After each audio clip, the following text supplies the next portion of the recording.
Hello students, welcome to guidance গুরু চ্যানেলে তোমাদের সকলকে স্বাগত জানাই। আশা করি তোমরা প্রত্যেকেই ভালো আছো এবং প্রত্যেকেই সুস্থ রয়েছো। এসএসসি জিডির নতুন নোটিফিকেশান আসতে চলেছে তোমাদের, সেই জন্যই তোমাদের নতুন করে ক্লাস শুরু করছি। আর তোমাদের হাতে কিন্তু এখন বর্তমানে যদি এখন থেকেই তোমরা ক্লাসটা শুরু করো তাহলে কিন্তু প্রচুর সময় তোমাদের হাতে রয়েছে। আর মানে গতবারে যারা সফলতা পাওনি তাদের কিন্তু এবারে একটা সুবর্ণ সুযোগ থাকছে। শেষবারের মতো তোমরা খুব ভালোভাবে প্রিপারেশন করে কিন্তু চেষ্টা চালিয়ে যেতে পারো, বা তোমরা প্রিপারেশনটা করতে পারো, বা এখান থেকে তোমাদের সফলতা চলে আসতে পারে। তো অবশ্যই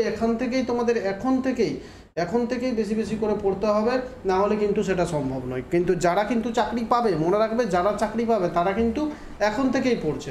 তারা কবে নোটিফিকেশন বেরোবে তখন থেকে পড়বে না। তাই এখন থেকে আমরা ক্লাসটা শুরু করছি।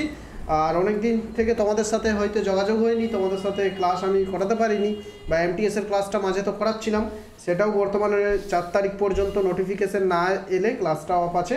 নোটিফিকেশন চলে আসুক, তারপর আমি ক্লাসটা আবার শুরু করব। তো আজ থেকে আমরা এসএসসি জিডির ক্লাসটা শুরু করছি। আমরা কি করব প্রত্যেক দিন জেনে নাও। 2024 সালের যেটা পরীক্ষা হলো লাস্ট ফেব্রুয়ারি মাসে, সেই 2024 সালের প্রত্যেকটা শিফটে আসা জিকের প্রশ্নোত্তর আলোচনা করব। মনে রাখবে, এসএসসির পরীক্ষায় কিন্তু যদি তোমাকে পাস করতে হয়, জিকে থেকে বেশি নাম্বার তুলতে হবে। আর জিকেতে যারা নাম্বার তুলতে পারে সেখানেই কিন্তু মানে কি করে তফাৎটা তৈরি করে দেয়। দেখো, ম্যাথ রিজনিং সবাই করতে পারবে সবাই, কিন্তু ইংলিশটাও মোটামুটি একই রকমের প্রশ্ন থাকছে। হিন্দিতে সবাই নাম্বার তুলে দেবে, কিন্তু জিকেতে যারা বেশি নাম্বার তুলতে পারবে সেখানেই কিন্তু তফাৎটা তৈরি করে দেবে। আর যারা বেশি নাম্বার তুলতে পারবে তারাই কিন্তু চাকরিটা পাবে। তো অবশ্যই জিকেটা আমাদের ভালো করে পড়তে হবে। তো চলো আমরা প্রথমত কি করব, প্রিভিয়াস ইয়ারটা আগে কমপ্লিট করব, তারপর আমরা মোস্ট এক্সপেক্টেড কোশ্চেনে যাব। তো চলো, প্রথম আজ থেকে ক্লাস শুরু হচ্ছে। আমাদের প্রথম যেটা প্রশ্ন হচ্ছে সেটা, পণ্ডিত বিরজু মহারাজ ভারতের কত্থক নৃত্যের ড্যাশ কালকা বৃন্দাবিন ঘরানার একজন বিখ্যাত নৃত্যক ছিলেন। বিরজু মহারাজের নাম তোমরা প্রত্যেকেই জানো। বিরজু মহারাজ একজন বিখ্যাত কত্থক ডান্সার ছিলেন। আজকের যে শিফটটা হচ্ছে এটা 20 ফেব্রুয়ারি 2024 সালে পরীক্ষা হয়েছিল, তার ফার্স্ট শিফট। তো সেই যে তিনি বিরজু মহারাজ কালকা বৃন্দাবিন ঘরানার কোন ঘরানার বলতে হবে? কত্থক হচ্ছে উত্তর ভারতের একটা শাস্ত্রীয় নৃত্য, কিন্তু তার 3টে ঘরানা আছে, মনে রাখবে। এক হচ্ছে লখনৌ ঘরানা, এক হচ্ছে জয়পুর ঘরানা, এবং আরেকটা তোমাদের হচ্ছে বেনারস ঘরানা। লখনৌ, জয়পুর এবং বেনারস ঘরানা। তো এই যে পণ্ডিত বিরজু মহারাজ, তিনি ছিলেন লখনৌ ঘরানা। ঠিক আছে, option B is the correct answer. আর এই যে স্ট্যাটিক জিকে, এগুলো এত নিখুঁতভাবে পড়তে হবে, এত নিখুঁতভাবে না পড়লে কিন্তু তোমরা এখান থেকে প্রশ্ন উত্তর করতে পারবে না। তো 3টে ঘরানার মধ্যে লখনৌ ঘরানা ছিলেন এই বিরজু মহারাজ, তিনি কত্থক ডান্সের সঙ্গে যুক্ত ছিলেন। ঠিক আছে, তাহলে অপশন বি কারেক্ট আনসার হলো। পরবর্তী প্রশ্নে আমরা চলে যাব। নেক্সট দেখো, ক্লাস ভালো লাগলে প্রত্যেকে লাইক করবে, তোমার বন্ধুদের সাথে যত বেশি পারো শেয়ার করো। আর ক্লাসের টাইম হচ্ছে রাত 8টার সময় আমি ক্লাসটা তোমাদের পাবলিশ করব। ঠিক আছে, আর রেকর্ড ক্লাসই পাবলিশ করা হবে, লাইভ ক্লাস আসবে না, কারণ এই ঝড় বৃষ্টির দিন, আমাদের দিকে ঝড় বৃষ্টি এই সময় আসতে পারে, তাই লাইভ হয়তো করাতে কেটে যেতে পারে, বা লাইভ নিয়ে সমস্যাও থাকে। মানে সেই সময় যাতে ফ্রি থাকি না, অন্য সময় রাতের দিকে এটা তৈরি করে পরে আপলোড করা হয় ক্লাসটা, তাই রেকর্ড ক্লাসই আসবে। আর তোমরা কিন্তু যাতে সব সময় তোমরা ক্লাসটা যে কোনো সময় ওপেন করে ঠিকঠাকভাবে দেখতে পারো, সেই জন্য রেকর্ড ক্লাস দিই। তো 2 হচ্ছে, নিম্নের কে সত্যশোধক সমাজের প্রতিষ্ঠা করেছিলেন?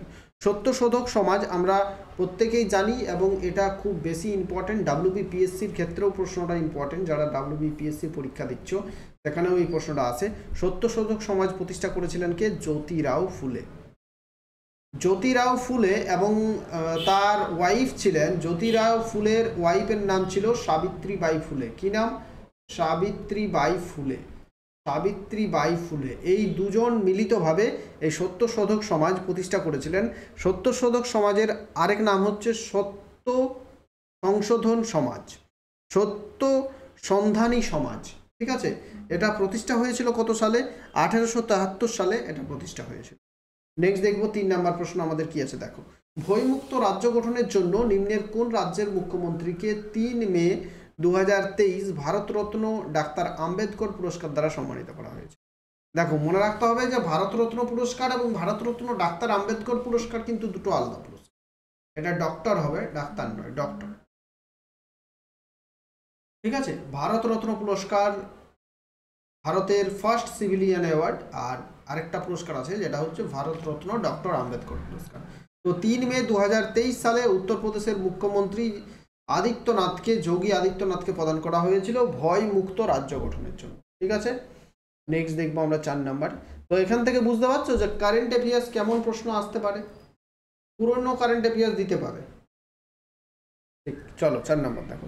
প্ল্যানিং কমিশনের পরিবর্তে 2015 সালে ভারতে কোন সংস্থা তৈরি করা হয়েছিল? প্ল্যানিং কমিশন, প্ল্যানিং কমিশন বা যাকে আমরা যোজনা কমিশন নামে জানি। এই প্ল্যানিং কমিশন গঠিত হয়েছিল কবে, কত সালে? 1950 সালে। ভারত স্বাধীন হয় 1947 সালে। তারপর 1950 সালে প্ল্যানিং কমিশন গঠিত হয়েছিল। আর সেই প্ল্যানিং কমিশনের কে ভেঙে দিয়ে যখন 2014 সালে মোদি গভর্নমেন্ট আসছে, তো 2015 সালের 1 জানুয়ারি প্ল্যানিং কমিশনকে ভেঙে দিয়ে নীতি আয়োগ তৈরি করা হচ্ছে। কি তৈরি করা হচ্ছে? নীতি আয়োগ তৈরি করা হচ্ছে। ঠিক আছে, নীতি আয়োগ তৈরি করা হচ্ছে।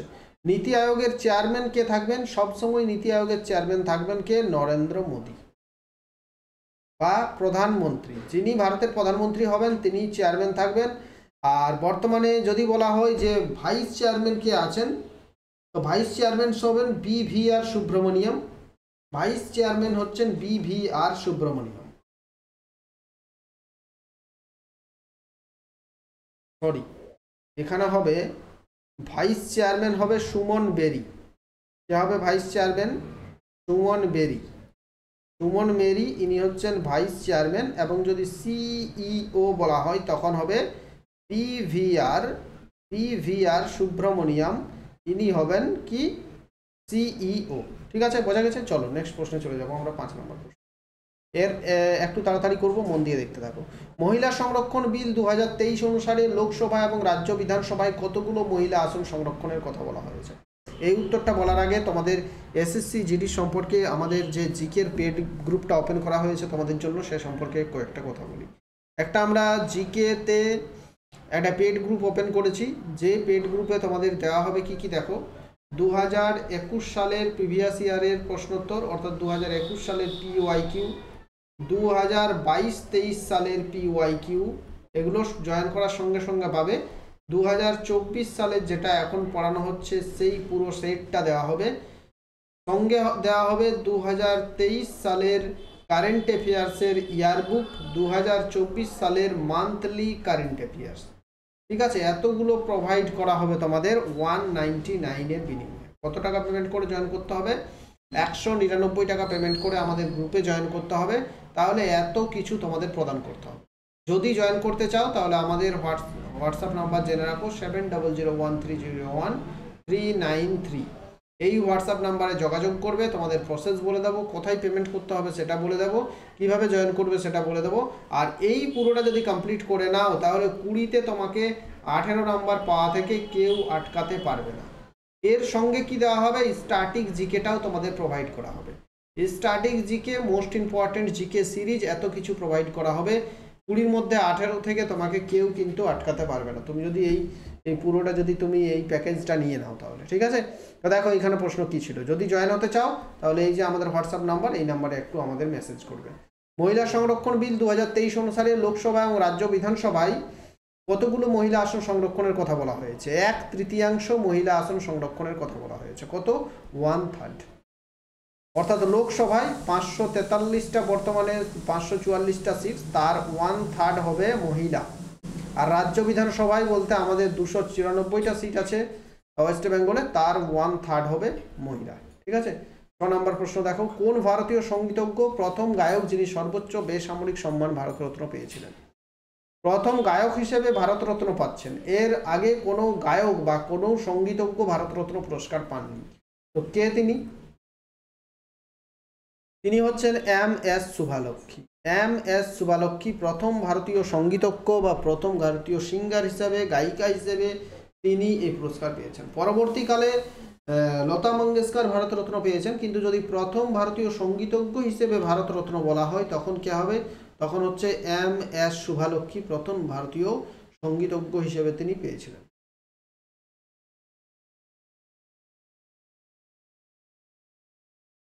আর এই ক্ষেত্রে একটা জিনিস তোমাদের আমি বলি, এটা প্রশ্ন থাকতে পারে যে এই যে মহিলা সংরক্ষণ বিল, এটা কততম সংবিধান সংবিধান সংশোধনের মাধ্যমে করা হয়েছে 106তম অ্যামেন্ডমেন্ট বা 106তম সংবিধান সংশোধনের মাধ্যমে মহিলা সংরক্ষণ বিলটা আনা হয়েছে। ঠিক আছে, 23 দেখো 23 মে 7 নম্বর প্রশ্ন, 23 মে 2020 কে competition commission of India CCI এর চেয়ারপারসন নিযুক্ত হয়েছে। সিসিআই বা কম্পিটিশন কমিশন অফ ইন্ডিয়া, এই সিসিআই সংস্থাটি প্রতিষ্ঠা হয়েছিল 2003 সালে। ঠিক আছে, অনেক সময় পরীক্ষায় আসে যে সিসিআই কবে প্রতিষ্ঠা হয়েছিল, তো 2003 সালে এটা প্রতিষ্ঠা হয়েছিল।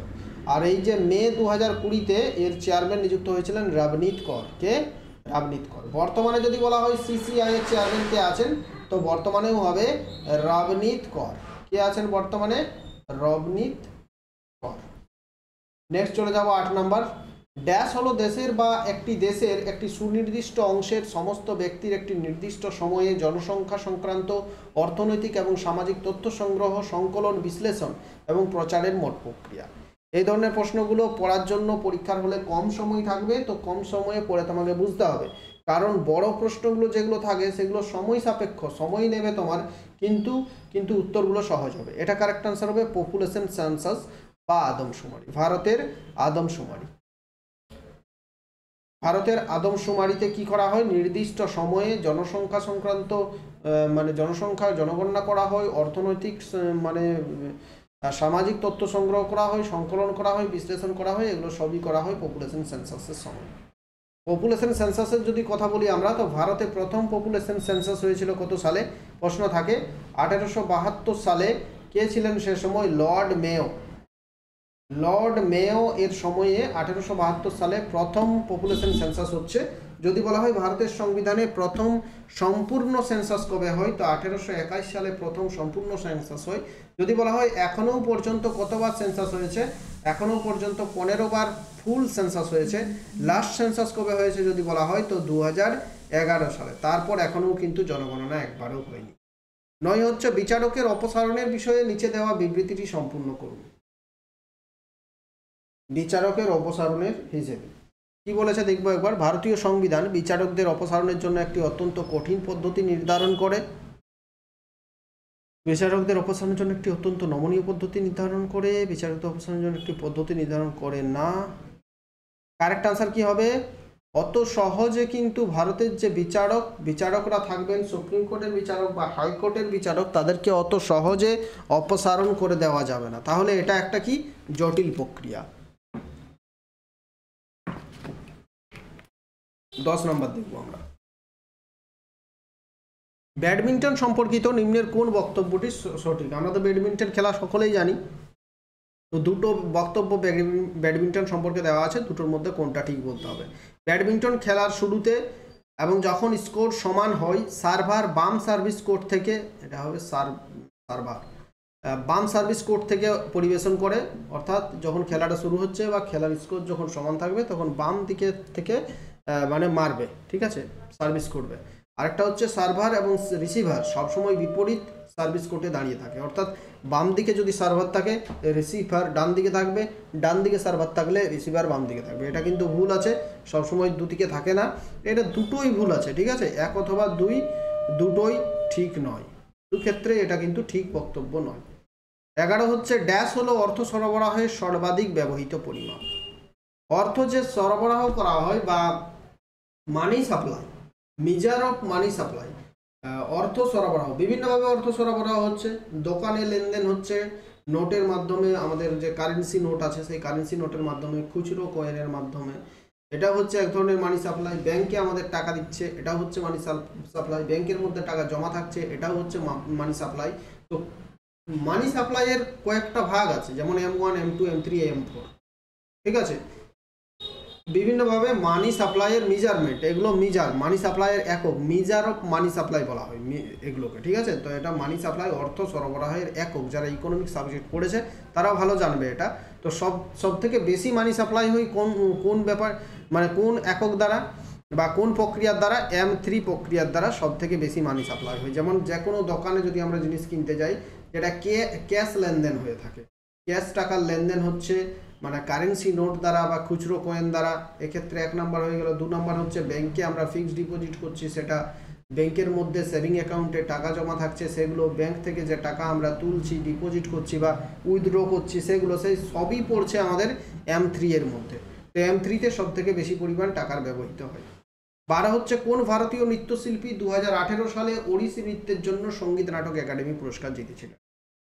2018 সালে ওড়িশি নৃত্যের জন্য সঙ্গীত নাটক একাডেমি পুরস্কার জিতেছিলেন কে? Surupa Sen. Option A is the correct answer. চলো, এটা নিয়ে আর বেশি ডিটেলস জানার দরকার নেই, এটা ইম্পর্টেন্ট, আমার মনে হলো যে ইম্পর্টেন্ট নয়। ঠিক আছে, 13 দেখো, হিন্দু উৎসব দেওয়ালির মতোই একটি উৎসব হলো বারাস। কি নাম এটার? বারাস বা BARAS, একটা উৎসবের নাম বারাস ফেস্টিভ্যাল। কোন ভারতীয় উপজাতি দ্বারা এই উৎসবটি উদযাপন করা হয়? আমাদের যেমন একটা উৎসব আছে না, দীপাবলি বা দেওয়ালি উৎসব, এই দেওয়ালি উৎসবের মতোই অনুরূপ একটা উৎসব হচ্ছে বারাস উৎসব। এটা ভারতের একটা ট্রাইব দ্বারা উদযাপন করা হয়, সেটা ট্রাইবটার নাম হচ্ছে ভার্লি এবং কোকনা ট্রাইব।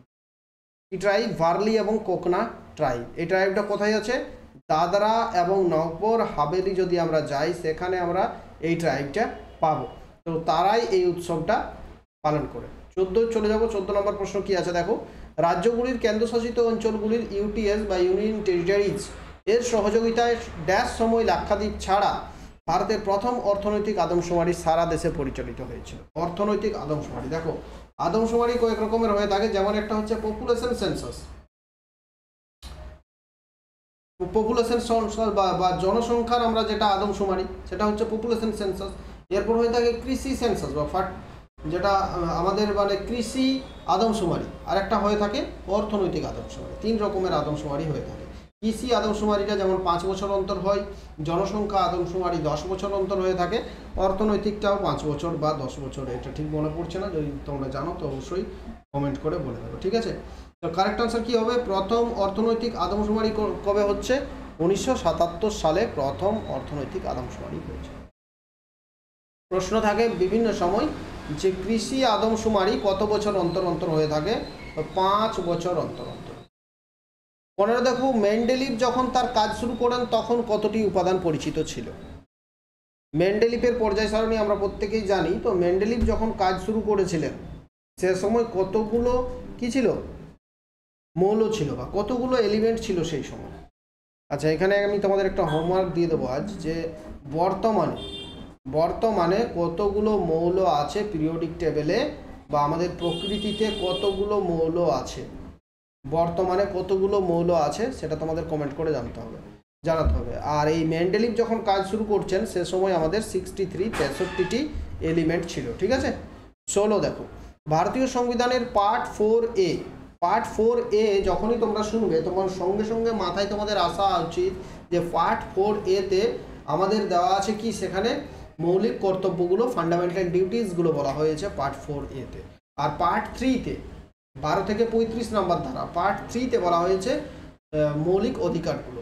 তাহলে ভারতীয় সংবিধানের পার্ট 4A অনুযায়ী যিনি অভিভাবকদের পিতা, তার দায়িত্ব রয়েছে তার সন্তানকে শিক্ষার সুযোগ প্রদান করা বা যেমনটি হতে পারে 1.5 বছর বয়সের মধ্যে।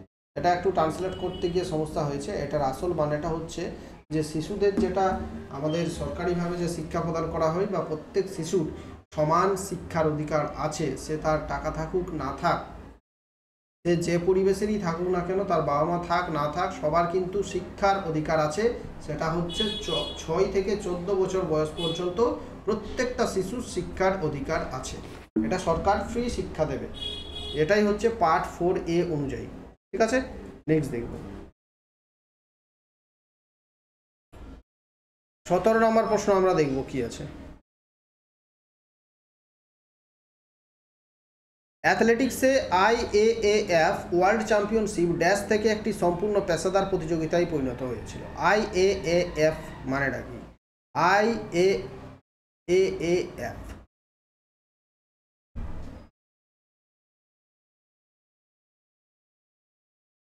এটা হচ্ছে ওয়ার্ল্ড অ্যাথলেটিক্সের একটা organisation, federation of international athletics association, এই ধরনের কিছু একটা ফুল নাম। এই IAAF এটা 1912 সালে প্রতিষ্ঠা হয়েছিল। ঠিক আছে, আর এর হেডকোয়ার্টার অবস্থিত কোথায়? অবস্থিত মোনাকো। কোথায় আছে? মোনাকোতে হেডকোয়ার্টার অবস্থিত। প্রতিষ্ঠা হয়েছিল স্টকহোমে প্রতিষ্ঠা হয়েছিল। IAAF ওয়ার্ল্ড চ্যাম্পিয়নশিপ ড্যাশ থেকে একটি সম্পূর্ণ পেশাদার কত সাল থেকে এটা সম্পূর্ণ পেশাদার প্রতিযোগিতায় পরিণত হচ্ছে সেটা বলতে হবে, কত সাল থেকে। কারেক্ট আনসার হবে 1997 সাল থেকে পেশাদার প্রতিযোগিতায় পরিণত হচ্ছে, এর আগে পেশাদার ছিল না। পেশাদার বলতে কি, প্রফেশনাল। 18 দেখো, open network for digital commerce ONDC উদ্যোগটি শুরু করা হয়েছে ড্যাশ দ্বারা, কোন মন্ত্রক দ্বারা open network for digital commerce উদ্যোগটি চালু করা হয়েছে। এটা একটা তখনের কারেন্ট অ্যাফেয়ার্স ছিল, বর্তমানে এটার আর গুরুত্ব নেই, এটার ইম্পর্টেন্ট নয়, তো উত্তরটা জেনে রাখো। Department for promotion of industry and international trade দ্বারা এই ONDC উদ্যোগটা চালু করা। যেটা ইম্পর্টেন্ট নয় আমি কিন্তু সেটা তোমাদের বলে দেবো, এটা কিন্তু তখনের কারেন্ট অ্যাফেয়ার্স ছিল, ঠিক আছে, এখন আর ইম্পর্টেন্ট নয়। 19 ভারতীয় উপমহাদেশে পরিচিত লেখা প্রাচীনতম রূপটির নাম কি। আমাদের উপমহাদেশে যে ধরনের আমরা লিখি, বর্তমানে যতগুলো লিপি আছে সেই লিপিগুলো যদি বলা হয় তো প্রাচীনতম রূপ কোনটি। ব্রাহ্মী লিপি, খরস্টি লিপি প্রত্যেকেই পড়েছি, সংস্কৃতের লিপি বা দেবনাগরী হরফ পড়েছি, বাংলার লিপি আছে, ওড়িয়া লিপি আছে, তো প্রাচীন সবথেকে প্রাচীন লিপি কোনটি। সবথেকে প্রাচীন লিপি যদি বলা হয় তো ইন্ডাস বা সিন্ধু লিপি, ইন্ডাস স্ক্রিপ্ট বা সিন্ধু লিপি, ঠিক আছে। 20 নম্বর দেখো, রঙ্গস্বামী কাপ কোন খেলার সঙ্গে যুক্ত। রঙ্গস্বামী কাপ কোন খেলার সঙ্গে, ইম্পর্টেন্ট প্রশ্ন। রঙ্গস্বামী কাপ হকি খেলার সঙ্গে যুক্ত। দেখি আগামীকাল আমি তোমাদের জন্য একটা মানে কি করে প্রিপারেশন শুরু করবে SSC GD বা জিকেটা কিভাবে পড়বে তার নিয়ে একটা আমি ভিডিও করে দেবো, ঠিক আছে।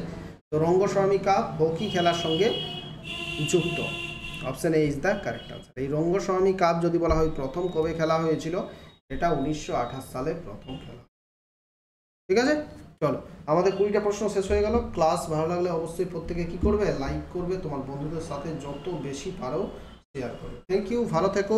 আর যদি আমাদের টেলিগ্রামের যে পেড গ্রুপটা আছে সেই গ্রুপে জয়েন করতে চাও তাহলে এই যে আমাদের নাম্বার, এই নাম্বারে অবশ্যই প্রত্যেকে একবার যোগাযোগ করে নিন, ঠিক আছে।